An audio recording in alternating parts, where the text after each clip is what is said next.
Zapraszam was do filmu Pokażcie flagę. Jak tutaj polskich kibiców. Bardzo dobrze.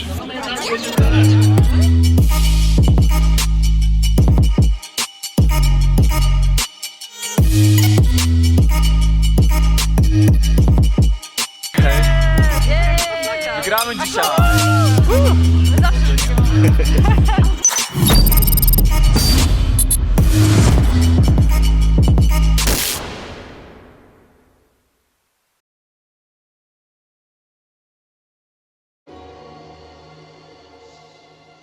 Sapporo, czyli miasto, gdzie odbywają się skoki narciarskie w Japonii, to jest stolica prefektury Hokkaido, która mieści się na wyspie Hokkaido. Prefektura i wyspa mają tę samą nazwę, ponieważ prefektura zajmuje całą wyspę. I to jest trochę tak jak północ w grze o Tron, bo jest to największa prefektura w Japonii. Właśnie Hokkaido to najbardziej wysunięte na północ, o bardzo dużym obszarze w porównaniu do wszystkich innych prefektur. Nawet jest taki zwyczaj w Japonii, że tutaj właśnie z Hokkaido, jak pojawiają się pierwsze znaki zimy, to wysyłają kruki na południe do Tokio. Jest to taki dzień, znaczy zmyśliłem to ostatnio, ale przyznajcie, że uwierzyliście na pół sekundy.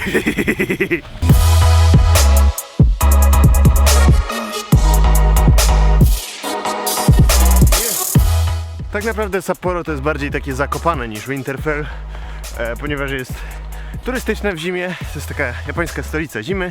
Są stoki narciarskie, podobno najlepsze w Japonii, tak przynajmniej uważają mieszkańcy Hokkaido. No i jest generalnie bardzo zimowy krajobraz.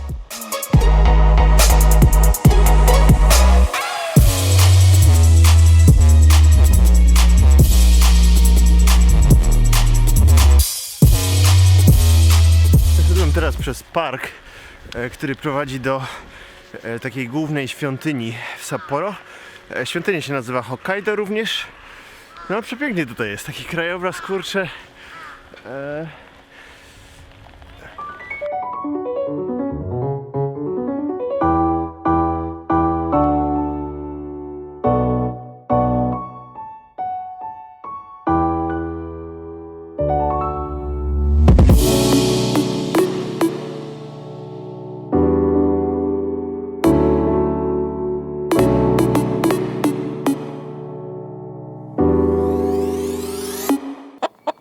No dobrze, fajny park, a teraz idę już na skocznię Okurayama.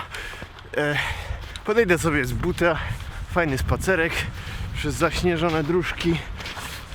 Znowu będziemy kombinować, jak lawirować wokół tych przepisów Związku Skoków Narciarskich na temat filmowania. No, niestety trzeba zapłacić za prawa transmisyjne, żeby móc pokazać na przykład, jak Piotr Żyła sobie gdzieś tam idzie.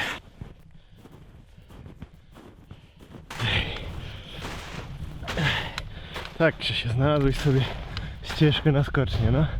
Brawo.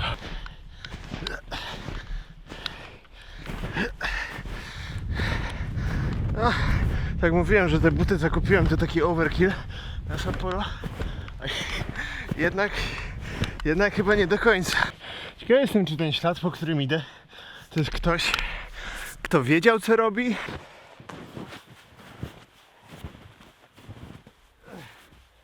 Teraz się wrócić po kamerę.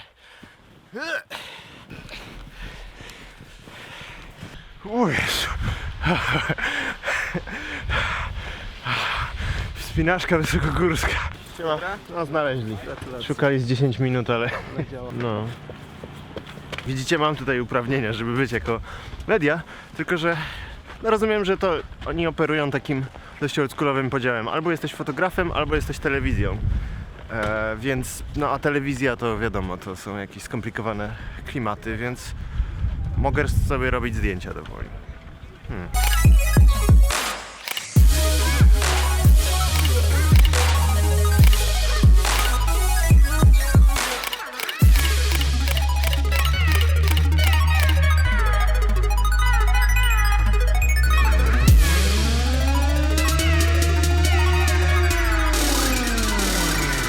Jedziemy sobie znowu na górę, zobaczyć, jak dzisiaj w dniu zawodów warunki. Nie wiem, o czym mówię.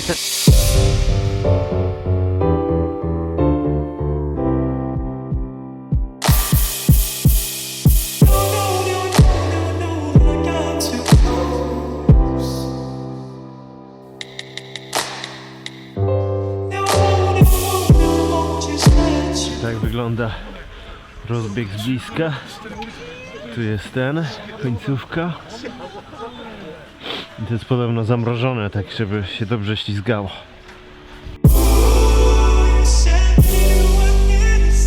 Ja pierdolę, kogoś właśnie koło mnie w ogóle zeskoczył. Nie spodziewałem się, ale to jest masakryczne w ogóle wrażenie, z jaką prędkością oni zeskakują.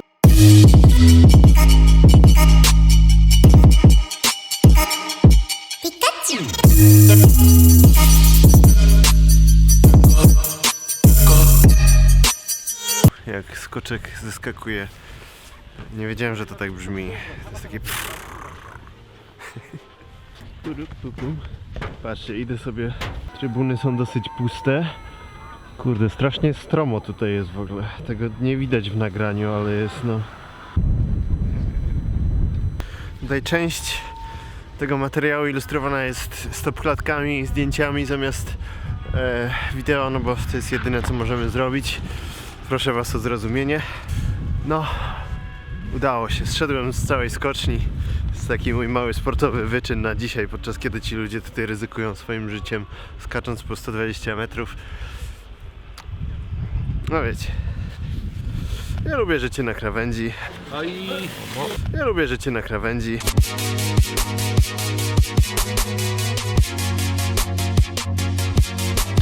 Powoli nam się zaczęły zawody tutaj. Musimy sobie oglądać kibiców. Tutaj mają bęben japoński.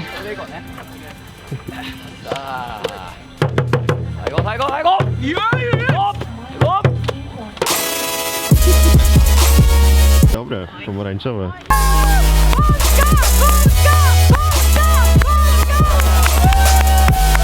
Japończycy się tu najbardziej cieszą na Noriakiego Kasai.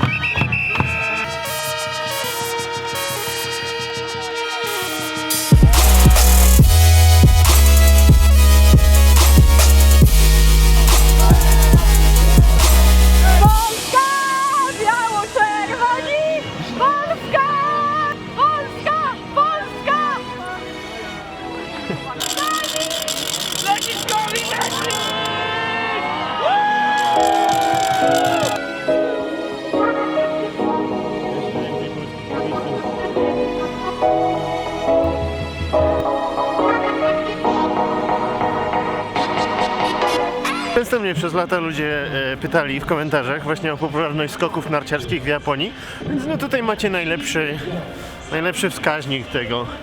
Nie ma tak dużo ludzi, no. Trochę się zebrało, ale samych Japończyków jest tak powiedzmy no, 60-70% tej liczby ludzi, którą tutaj widzicie. Więc no, tłumem to bym tego nie nazwał, szczególnie w Japonii. Seriami wydrukowano nam tutaj listy startowe, wszystkim kibicom rozdano, no po japońsku normalnie.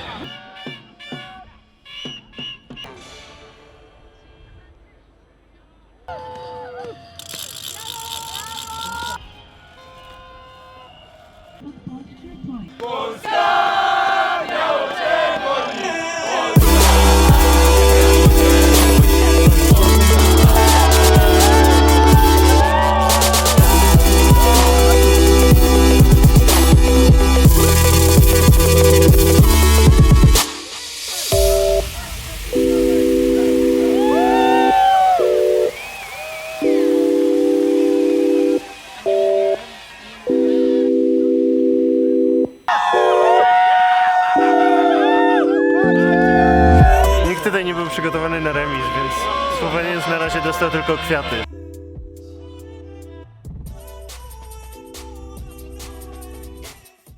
Bardzo sprawnie się to wszystko skończyło. No jest 10 minut po ceremonii i już nikogo tutaj nie ma.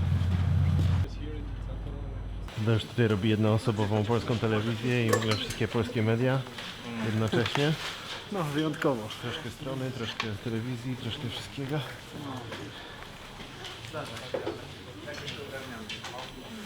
Ja i pozostałe moje wcielenia. To really good jumps today. It wasn't easy competition because weather wasn't perfect today. Jak byś ocenił ten konkurs dzisiejszy? No, konkurs był trochę zwariowany, ale mimo wszystko emocji nie zabrakło. Mamy dwóch zwycięzców, co też się rzadko zdarza.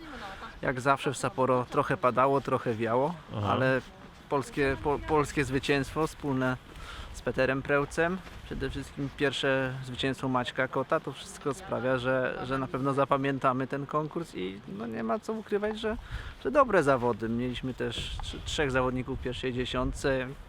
Naprawdę są powody do radości i byle żeby ta pogoda była też dobra jutro, ale będzie ciężko. Spoko.